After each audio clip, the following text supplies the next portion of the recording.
Prevare i falsifikati jeste knjiga autora Briana Innessa.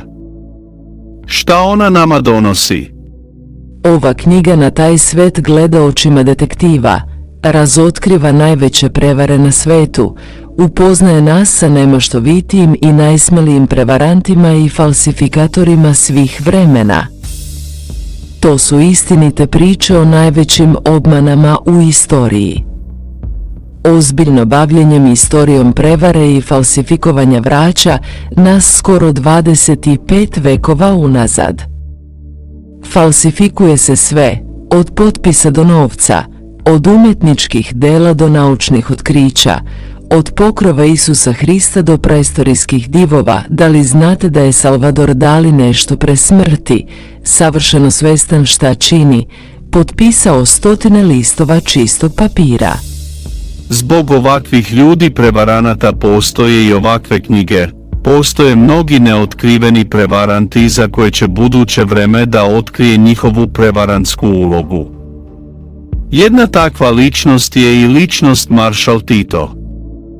Ko je on? Ni danas se ne zna. To su te ljudske ravnoteže, to je atmosfera. To je ovo što vam kažem, nije istorija samo tekst, ona je kontekst. I ako vi samo čitate dokument, a ne znate ni kad je on napisan, ni koga je pisao, ni zašto je pisao, ni u kakvim je relacijama sa svim drugima, onda vi naravno možete imati jednu krajnje uprošćenu, utilitarnu interpretaciju i da nekoga prikažete ovako ili onako.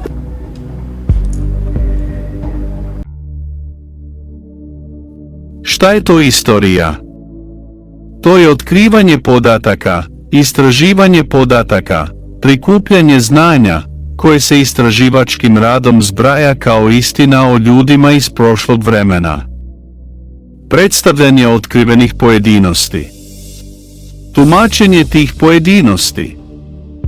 Tumačenje pojedinosti o određenim događajima iz prošlosti. To bi bilo dovoljno da suštinski shvatimo pojam istorijske priče. Svako izostavljanje ili krivo oblikovanje atmosfere svodi se na iskrivljivanje stvari ili istine. A to bi bila onda ravna neistina. A konstantno nečinjenje celokupnih stvari i neiznošenje na videlo pune istine ravno je onda prevari. Latinka Perović htjela je reći i to. Trebamo se spremiti strpljenjem, da čujemo sve druge navode oko neke stvari. Trenutno izostavljene. Trenutno nove. O nečijoj biografiji. I tako spremni, upoznati se sa istinom. Ovdje konkretno bi trebali upoznati pravo poreklo osobe ili biografiju osobe koju smo upoznali kao Maršal Tito. Tito je od samog svog početka ili od svoje prve predstavke jugoslovenskoj javnosti izazivao zabludu o poreklu. Kolektivna zabluda je mana celokupne Jugoslavije, to je neshvatanje prave istine o Titu. To je proizvod koji živi i u sadašnjosti. Ovakva zabluda je zabluda balkanskog naroda. Ona ima svoj rezultat. Prava ličnost koja stoji iza ovdje pomenutog maršala Tita. To je osoba koja je stalno održavala postojanje zablude. Konačno je i ostvario prevaru. On je kao lažni stanovnik Balkana došao na politički predstoj i tamo ostao doživotno. Zabluda je ovdje bitan faktor. Prevara je ovdje pojava postignuta zabludom. Postignuta prevara je prevara jednog naroda. To je veliki posao. On se nije mogao učiniti bez aktivnosti velikog broja ljudi i velike novčane podrške. Šta je to što smatramo prevarom? Kada neko izgovori zabluda, tada pomišljamo i na sljedeće reči. Neznanje, pogrešno uverenje, lažna vest, netačno obaveštenje. Izmišljotina, izvrnuta činjenica, podvala, obmana, a kada neko izgovori obmana, tada pomišljamo i na sljedeće reči. Obmanjivanje, varka, varanje, zavaravanje, montažu, iluziju, maheraj, prevaru. Kada neko izgovori reč prevara, pomislimo i na sljedeće. Izazvana zabluda, izazivana zabluda, dovoditi u zabludu. Održavanje zablude. Kvalificirana zabluda. Kolektivna zabluda. Sve ovo su kolektivno neke radnje, koje prolaze kroz prostor nečijeg neznanja. To su u prvi mah bezazlene radnje koje dolaze orkestrirano od prevaranta. Tako dobijamo kasnije uvećanu veličinu neistine, koja biva tolika da postane nečija zabluda. Zabluda je preduslov za obmanu. Obmana kada poraste dovoljno veliko postaje prevara. Prevara je mešovita radnja koja sadrži mnoge druge radnje koje upotpunjuju konačan cilj. To je da je žrtva prevarena. Od žrtve je uzeto ono što ona sama svojom voljom nikad ne bih dala ili pristala. Prevare i falsifikati u cilju najvećih obmana sve za sticanje kapitalnih dobitaka prisutne su u prošlosti ljudi kao i danas. Takve priče su zastupljene i u historiografskim pričama širom sveta. Ali umjesto kapitalnih vrednosti ka jednom čoveku ovdje se radi o dobiti jedne grupe ljudi na štetu drugih ljudi. Jedna takva priča je i priča na Balkanu. To je priča političke Titove dominacije manjine nad većinom.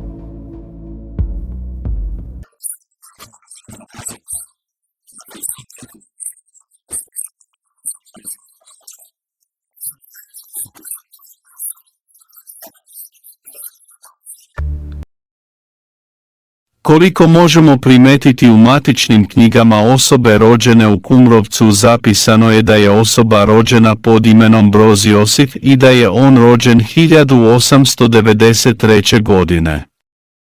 Osobe koje su mogle svedočiti o toj osobi iz Kumrovca svedočile su da su tu osobu u njihovo vreme zvali Joža. Što i priliči da ime Josip nazivate kratko Joža. Jedan Jožin vršnjak opisuje to.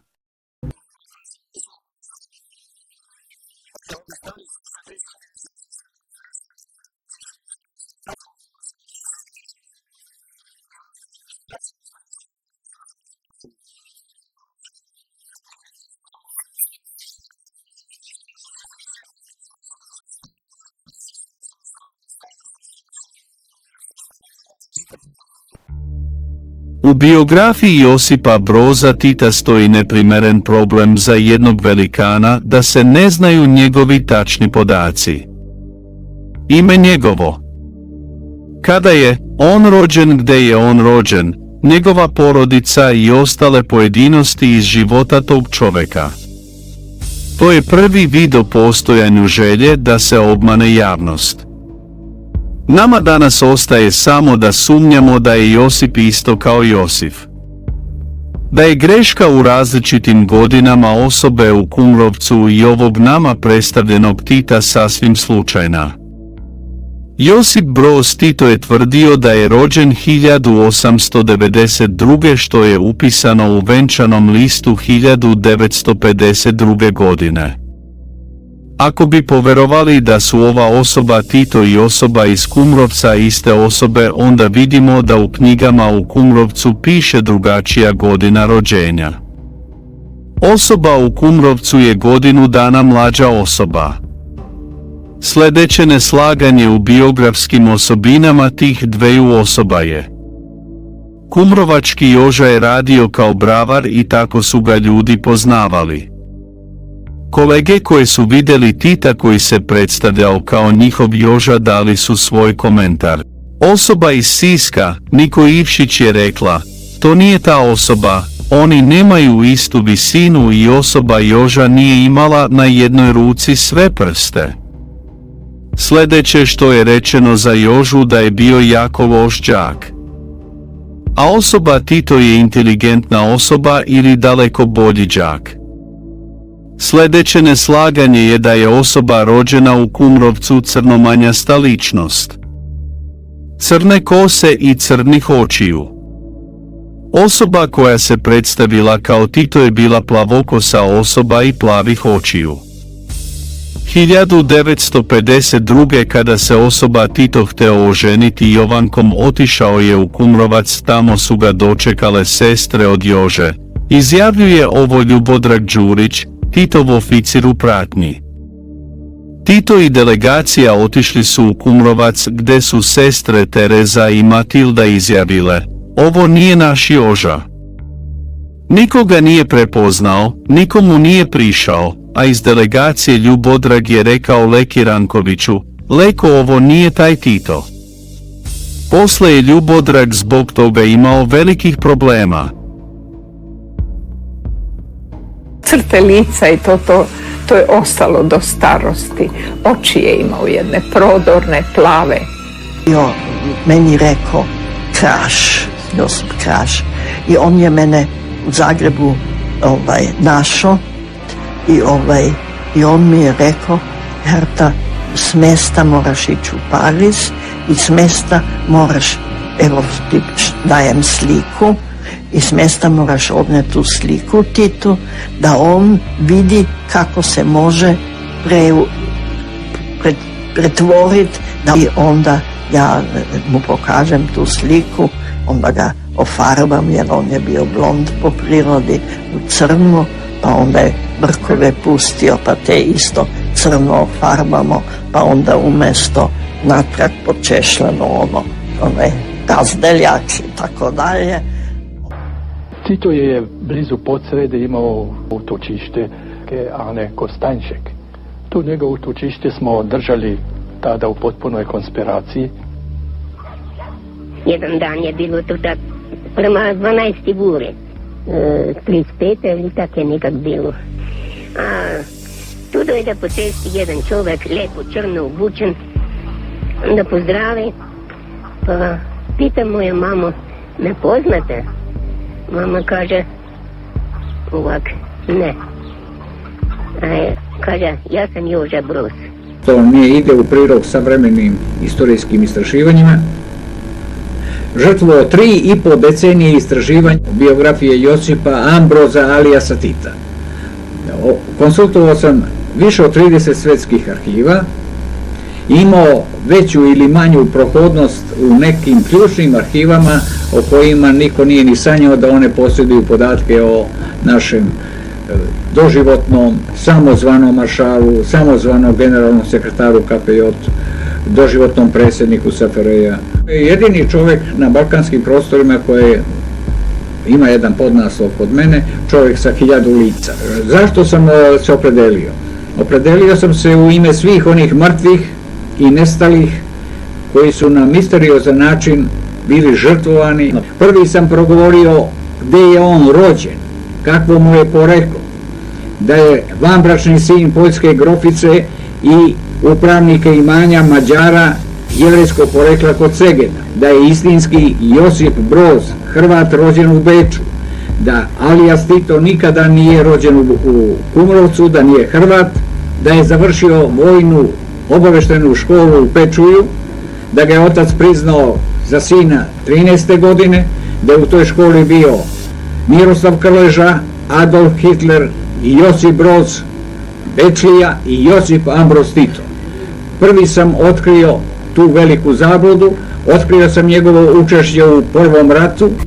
Kao što ste čuli, Momčilo Jokić je 35 godina istraživao Titovo poreklo. On je prikupljene podatke sabrao i iz njih zaključio da se osoba Tito stalno pretvarao u nekog drugog čoveka ili neku drugu ličnost, pa se zato Momčilu Jokić Tito prikazao kao osoba sa 1000 lica. Zašto? Zato što se osoba Tito stalno pretvarala u nekoga i stalno stvarala obmanu o sebi samome. Stalno je kvario utisak o identitetu. Godine 1963. Jokić upozna osobu po imenu Ćurčić. On je borac prve proletarske brigade, on mu je ispričao svoju životnu priču. To je prvo bilo, kako Ćurčić preživeo smrt ostavljenog vojnika. Samog, bez ičega i ikoga. Bez jedne ruke. Kao ranjenik. U visokim planinama. A u sred zime. Namerno, tvrdio je Ćurčić u priči Jokiću. Ostavljen da umre. Jer je otkrio jednu istinu. Otkrio je istinu o Titu. Pa njegovim drugovima partizanima se to nije sviđalo. Pa su ga kaznili.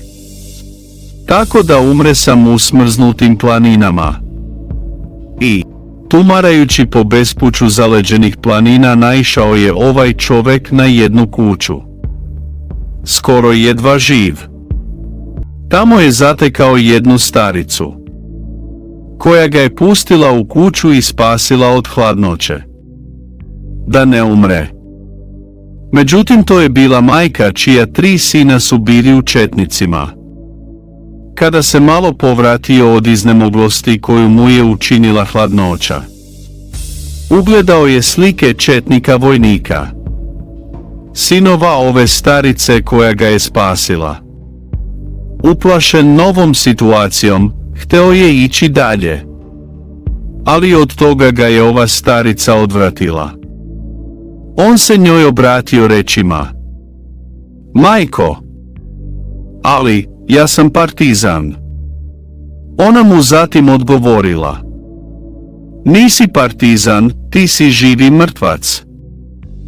Ostani tu. Ja ti garantujem život." Tako je i bilo. Pričao je ovaj borac Jokiću. Sudbina je htjela da ostanem živ i da ti ispričam ovu priču. To je bila istina o Titu. Pa on objašnjava Jokiću o Titu. Pa kaže ovaj borac: "Ja sam pratio Broza, Broz govori nemački. Govori odlično mađarski. Ruski natuca. Zna poljski i češki. Inteligentan je. Može sam da napravi pištolj i pušku. Odlično svira pijanino i klavir." Borac koji pričao ovu priču bio je poznavalac ozbiljne muzike. Pa kaže ovaj čovek Jokiću: "Kada sam čuo kako Broz svira Chopina i Lista, ja sam skoro zaplakao." Kazao je i sljedeće: "Vi ste mladi. Vi možete da otkrijete. Naš narod ništa ne zna. Izučite njegovo poreklo i biografiju. Dođite do istine." Tako je i bilo. Momčilo Jokić kreće istragu 1968. godine. To je bilo odlaskom u Rim, pregledanjem Vatikanske arhive. Jokić utvrđuje Titovo jevrejsko poreklo. da je mesto rođenja Tita u Beču. Jokić kaže da je Tito sa Miroslavom Kležom završio špijunsku vojno-obaveštajnu školu u Pečuju. U Mađarskoj. Jokić ističe veliko Titovo učešće u Prvom svjetskom ratu u napadu Austro-Ugarske vojske na Srbiju.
Kad pročitate ovaj nastavak, razumjet ćete zašto ova priča nije mogla ranije da bude objavljena, ispričana.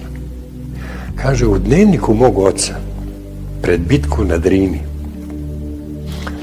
kaže, stoji zapisano da je u toj austro-ugarskoj diviziji, u kojoj je on bio zajedno sa svojim zemljacima iz Like, u Austro-Ugarskoj predaju. Još nije počelo sad, samo se vojska skuplja s druge strane Drine i sprema se za napad. To je ona čuvena priča, on će napasti preko Save ili će napasti preko Drine. I sad tamo počeo regioni koncentrišu armije sa druge strane Drine, a ovi naši Stepa Stepanović, Mišić i ostali sa ove strane vojsko organizuju. Kaže on, u dnevniku, kaže, mog oca piše kako su oni u toj jedinici se organizovano pripremali da dezertiraju srpsku vojsku preko Drine. I svaku noć bi pobeglo 3-4. Kaže, pobeglo bi dvojica, neki noć ne bi mogli, pa kad malo bude kišno i loše vreme, onda prebegne njih 10 i tako dalje, ali nekoliko nedelja da stoje. Kaže, odjednom se među nama pojavio naš zemljak iz Prinja, Aca Gostović. Krenuo da nas organizuje i kaže, mi smo odmah prihvatili, bilo je jasno da je čovjek iskusan, da nas organizuje i glavni cilj je bio prebegavanje u srpsku vojsku preko Drine. Kaže, imali smo jedan problem. Postoje, kaže, jedan podoficir austrijski, kaže, obaveštajnik koji je bio zadužen za nas. Kaže, on je pratio šta mi radimo. Mi smo znali da on tačno zna šta mi pripremamo. I strašno ga smo se bojali, bio inteligentan, kaže, i opasan. I on je, kaže, mi smo stalno mislili da on zapravo merka gleda kad ćemo mi i da nas puštaju, da nas sve pohvataju, celu grupu. Kaže, mi smo znali šta da radimo s njim. I onda smo sedeli i većali kako i na koji način da to sprečimo i mi smo svi bili za to listom da ga ubijemo. Kaže, i onda smo bezbedni. A onda je Aca Gostović presekao i kaže, nećemo ga ubiti. Kaže, pre nego što krenemo preko Drine, uhvatit ćemo ga, vezat ćemo ga, kaže, za bukvu, kaže, i idemo gore preko. I kaže, tako i bilo. Kad je cela grupa krenula preko Drine, kaže, pre toga smo ga zgrabili, kaže, uhvatili, kaže, vezali za drvo, neka bukva je bila, kaže, i prešli smo si gore. Kaže, on se zvao Josip Broz.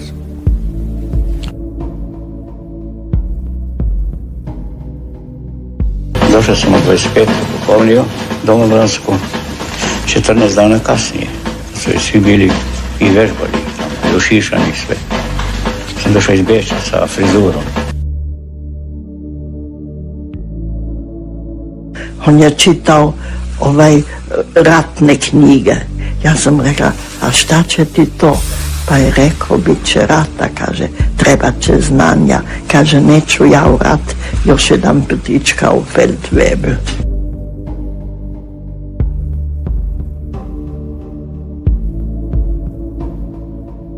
U Sovjetskom savezu, jako sam ja bio zarobljeni vojnik.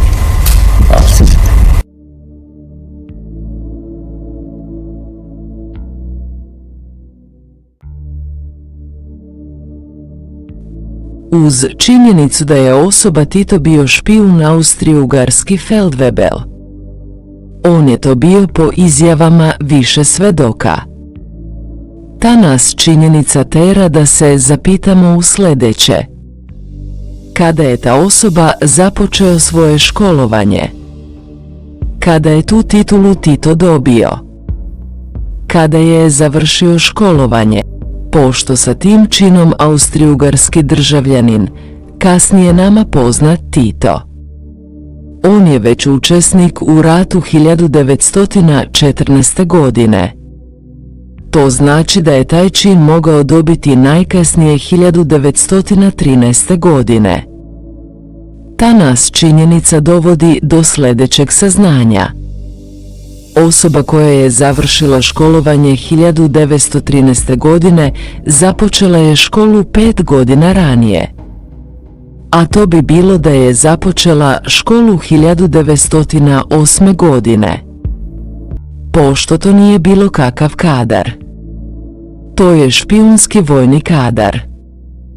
Oni se bave poslovima špijunaže i kontrašpijunaže. Jedina škola te vrste i to tajna je bila u Pečuju. Tu je škola trajala 3 godine. Kadeti koji su zadovoljili uspehom nastavljali su školu u Vojnoj akademiji u Budimpešti. U akademiji Ludovicki. Akademija je trajala 2 godine. Kadeti koji su započeli školu 1908. godine imali su od 14 do 16 godina. To znači to bi mogli biti kadeti. To su kadeti rođeni između 1894. i 1892. godine.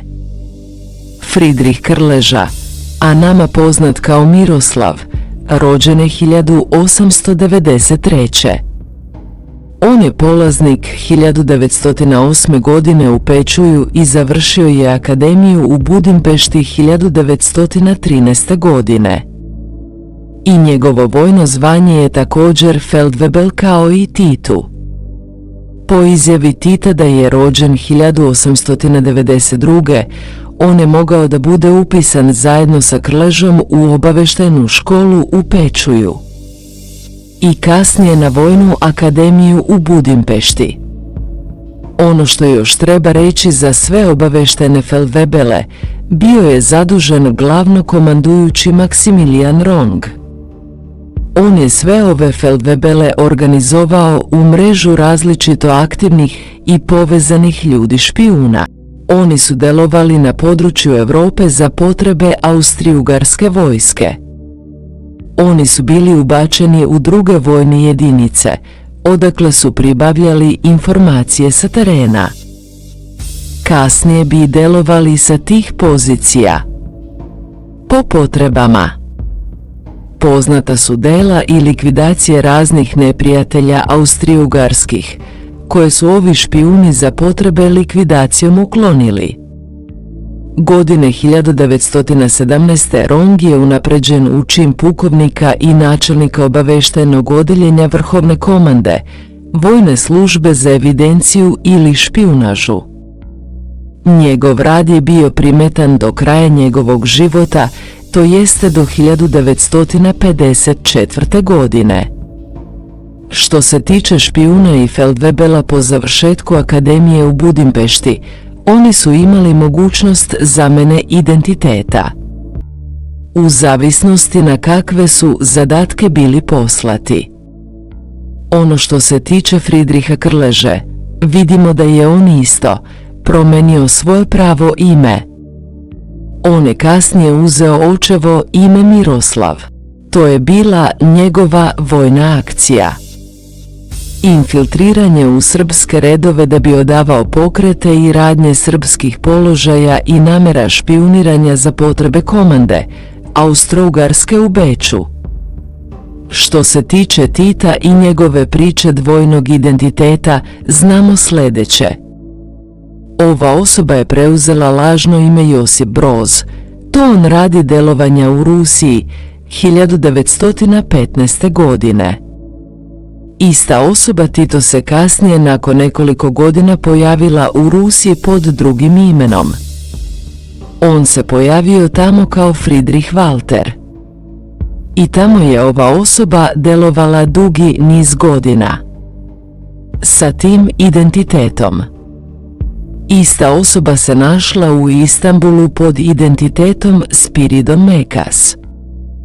On je tada glumio kanadskog državljanina.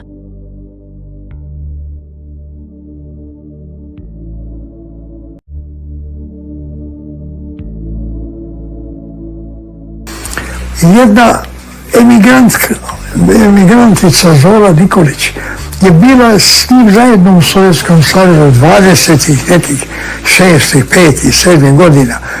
I jedanput kad sam ja njega htio nešto čuti i pitao, onda je ona, sjećam se, to mi ostalo u ušima, a znamo mi Valtera. Meni je to bilo dosta strano čuti taj nadimak Valter.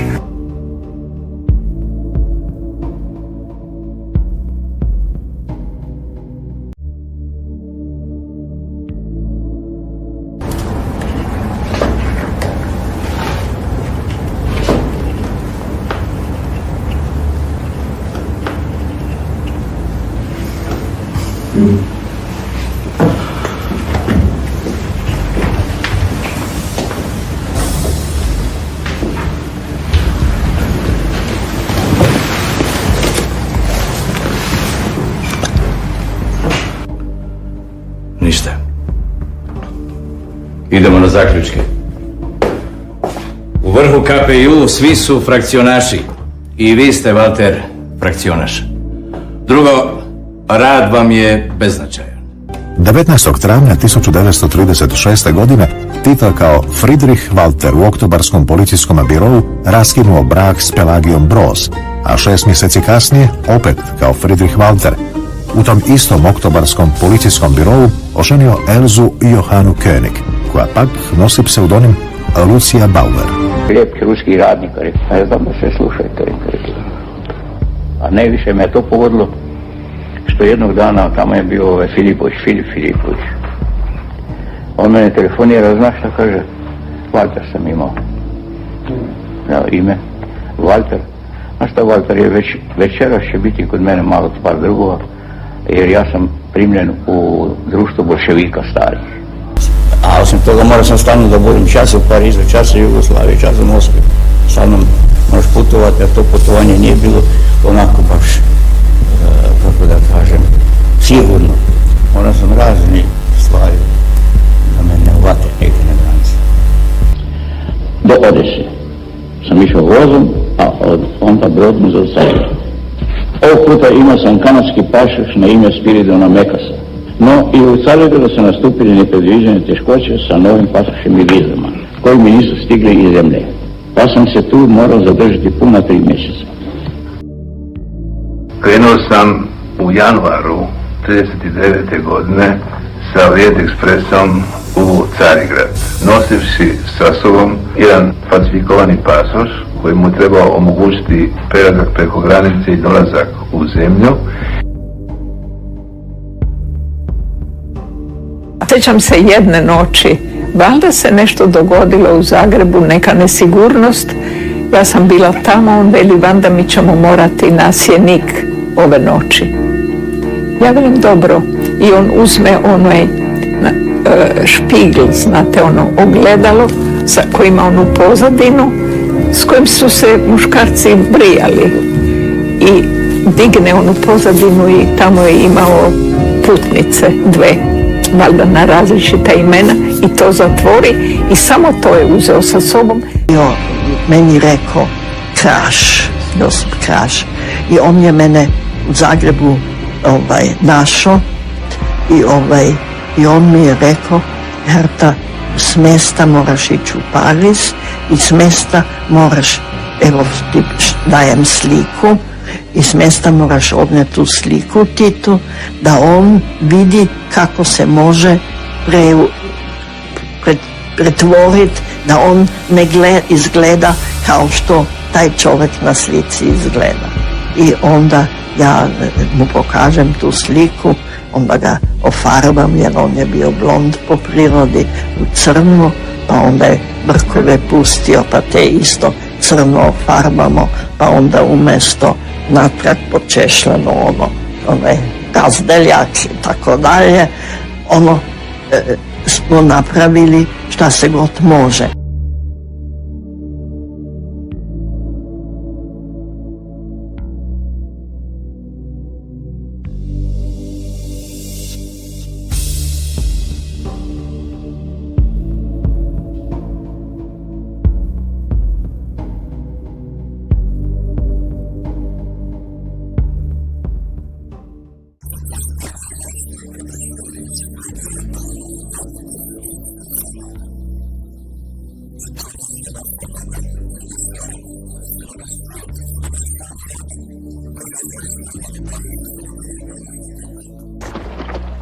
Činom vodnika i zapovjednika izviđačkog odreda, Josip Broz i njegova 25. domobranska pukovnija upućeni su na srpski front. Skrivo preko Dedijera i svojih biografa, Winterhaltera, redakcije sabranih dela njegovih i glavnog urednika Pere Damjanovića, da je uopšte učestvovao na srpskom frontu. On je rekao samo da je došao do Rume i da je uhapšen i da je proveo neko vrijeme u zarobljeništvu u Petrovaradinu, što je značilo preskakanje tog njegovog učešća u Prvom svjetskom ratu na srpskom frontu. Ali ja sam u Moskvi našao dokument u kadrovskom odeljenju Kominterne u kome stoji da je on u Prvom svjetskom ratu dobio dva ordena za hrabrost. Pošto je na srpskom frontu proveo više nego na ruskom, onda je više nego logično da je on bar jedan orden zaslužio na srpskom frontu, a drugi na ruskom. Razotkrivenoj, dokumentarno razotkrivenoj fami, koja je raširena neposredno posle Titove smrti. Raširio je šef njegovog kabineta Mirko Milutinović, u nekim intervjuima pridao je odgovarajući značaj akademik Vladimir Dedijer, da je Tito imao sa sobom neku malu crnu tašnicu koju je nosio neke najveće tajne u sebi i da niko nije mogao da provjeri u tu crnu tašnicu. Ja sam u Titovom ličnom arhivu otkrio celu pozadinu te priče. Tita je ratno ministarstvo Austro-Ugarske proglasilo svojim ratnim gubitkom 15. decembra 1915. godine.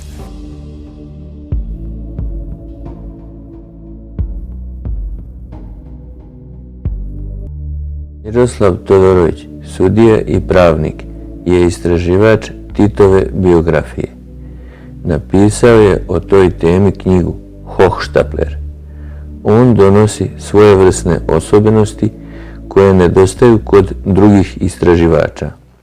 Po njegovom saznanju, majka jeste Marija, ali otac je poljski grof, Jevrejin Samuel Majer, koji je tada živeo u Beču.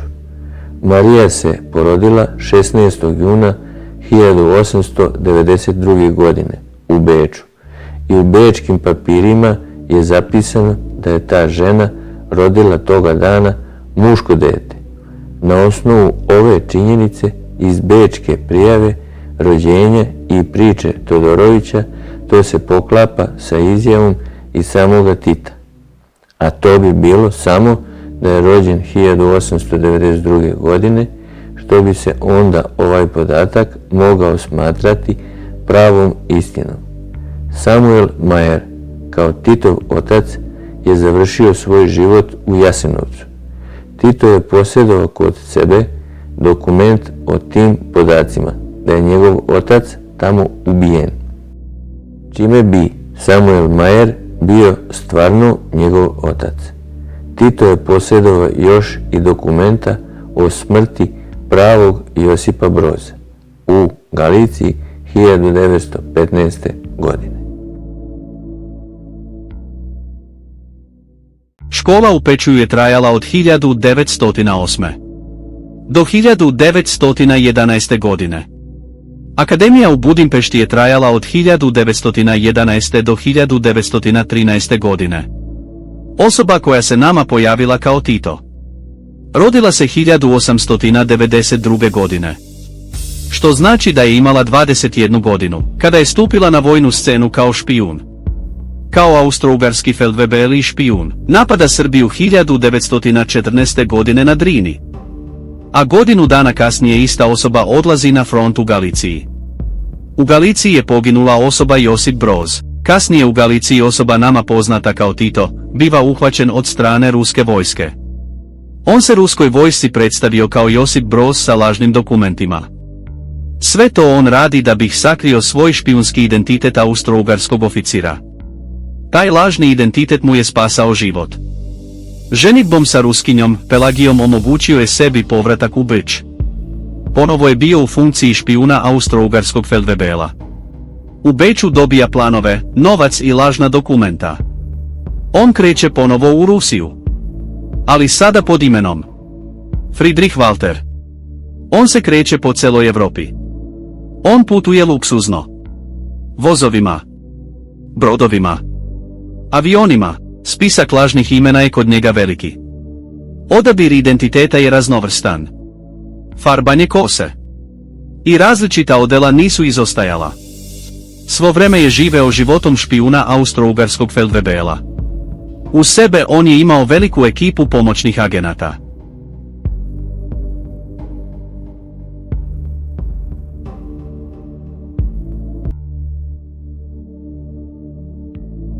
Glavni dokaz o špijunskoj školi u Pečuju dolazi kroz Krležinu biografiju u Mađarskoj. Da su Tito i Krleža bili u vojnoj špijunskoj školi u Pečuju, istraživači su do sada saznavali iz izjava ljudi. Jedna od takvih izjava je izjava Ljubiše Ristića, unuka Ace Gostovića, koji je bio austrougarski vojnik 1914. godine. Bio je u istoj jedinici zajedno sa Titom. Daje izjavu da je Tito bio feldwebel, obavještajac, u austrougarskoj vojsci. Tu spada i izjava Hirte Haas, Titove supruge, koja otvoreno kaže da joj je Tito rekao da je bio feldwebel u prethodnom ratu. Ovo su samo blagi dokazi i indicije da bi tako trebalo biti, a o samoj školi nema nikakvih dokumenata. Takvi dokazi nisu bili dostupni kada su ovi istraživači istraživali. Međutim, Mađarska država je nedavno otvorila arhive vojne škole u Pečuju i Akademiju u Budimpešti. Postoji i web stranica na kojoj se objavljuju određeni dokumenti. Pošto se Krleža smatra velikim mađarskim piscem, ova stranica u Mađarskoj je posvećena njemu. Između ostalog, ovdje piše da su se u vojnu školu mogli prijaviti dječaci od 14 do 17 godina koji su završili opšte škole. Kao jedna od 18 vojnih škola austrougarske monarhije, Pečujska vojna akademija je osnovana za snabdevanje oficira austrougarskih oružanih snaga. Kadeti koji su završili 3 razreda Pečujske škole sa vrlo dobrim uspehom, mogli su da nastave školovanje na vojnim akademijama. To je Krleža uradio. Od 1908. do 1911. godine bio je veoma dobar, pa je stekao uslove da nastavi školovanje na Akademiji u Budimpešti. Ovdje je dostupan Krležin upisni list u Pečujsku školu, iz kojeg vidimo da njegovo pravo ime nije Miroslav, već Friedrich. Vidimo da Mađari u svojim svedočanstvima zapisuju Friedricha kao Frigeš. Pa kad prođemo kroz školske zapisnike i zbirne spiskove sa imenima svih učenika da bismo pronašli Tita, uočit ćemo Krležino pravo ime Frigeš.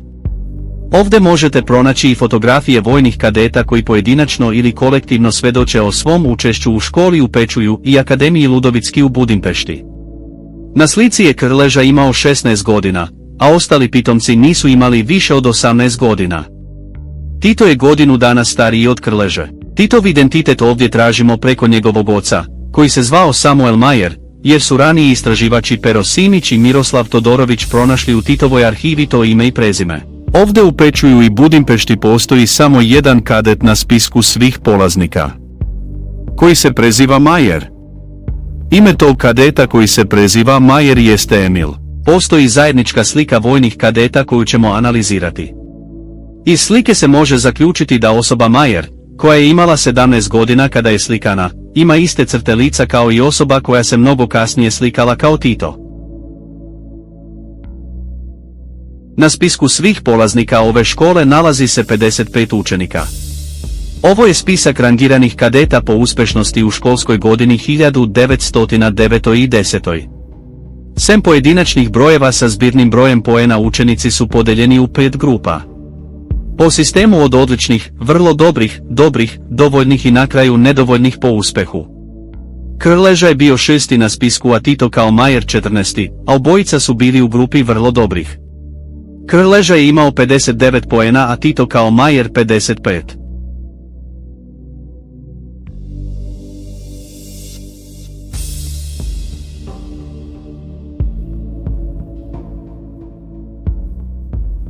Pogledajmo ovu sliku na kojoj se nalazi Krleža i Tito kao Majer. Treba nam dodatno saznanje. Treba da vidimo kada su Tito i Krleža bili zajedno. Evo jednog videa kada je Tito u Beogradu primio Krležu da bi mu dodelio plaketu za njegov rad. Ovdje treba da obratimo pažnju njihove veličine. Odmah se primećuje da je Tito za malo veći od Krleže. Kada posmatramo zajedničku sliku, vidimo kako su mladi vojnici postavljeni. Vidimo da su mladi vojnici koji sede veći od vojnika koji stoje. Znači vojnika koji stoje postoji 6. Od tih 6, 3 su manja, a 3 su veća. Kada je Krleža u pitanju, njega odmah prepoznajemo. On se nalazi prvi sa leva. Treći vojnik sa leva je Majer, on je naš Tito.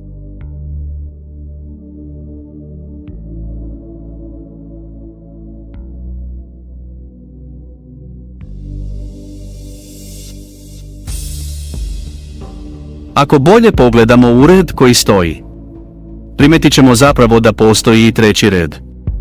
Ova 4 manja se nalaze u srednjem redu, a 2 veća su zapravo u trećem redu. Ako tako gledamo, onda su Krleža i Tito jedan pored drugog. Oni su bili nerazdvojni drugovi u Jugoslaviji tokom celog njihovog života. A izgleda da je prijateljstvo krenulo još od školskih dana.